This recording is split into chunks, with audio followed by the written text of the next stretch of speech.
Juicy chicken meatballs baked in a rich tomato sauce, the ultimate comfort food. Simple ingredients, bold flavours, and a great way to make the most of those fresh garden tomatoes. I've got a mountain of fresh homegrown tomatoes to use up, and this recipe is the perfect way to turn them into something absolutely delicious, flavourful, hearty, and most importantly, comforting. So I've got a pan here on a medium heat, and to that I just want to add some olive oil, so a good glug in there. We're going to start by making basically the tomato sauce that is going to wrap itself around our meatballs. And to that, I've got here a whole onion I've just diced, and I want half of that in there.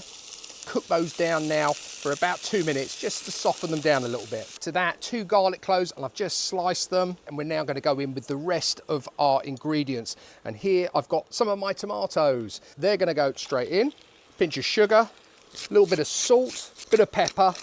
I like to add a little bit of balsamic vinegar. I do like that sort of sweet, sour note. Probably about a teaspoon. Some water. So I want to loosen it down a little bit. And then here I've got some lovely fresh basil. Put the stalks in and all. Lots of that flavour is in those stalks. And I'm going to cover it with a lid, and we're going to let that simmer away now for about 20 to 25 minutes. And that's what we're looking for. If it's too thick, just water it down a little bit more. I'm happy with how that looks. So let's turn this off, and I can put this now to one side. We can crack on with our chicken meatballs, and you're going to need a food processor.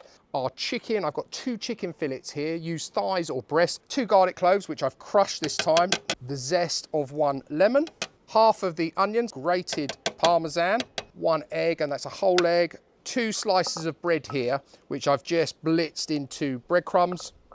And you want to add a little bit of milk to that, and just give it a little mix. Don't put too much milk in. That's all going to go in as well. And then we're just going to blitz that up.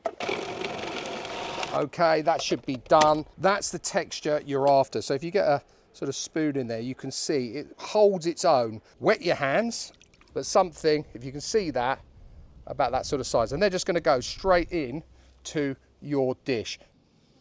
So just spoon it around, that this sauce will become a little bit more runny again as these cook. These have got a total cooking time at the 180 of 25 minutes, 20 to 25 minutes. So let's get it in the oven.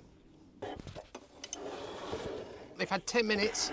Let's have a little check on them. Just on with your mozzarella, and let's get that back in. 8 to 10 minutes. Fresh basil leaves just for decoration. Let's give it a go. Outstanding. That is a proper al forno dish. Knock out the park. Until next time, it's cooking good.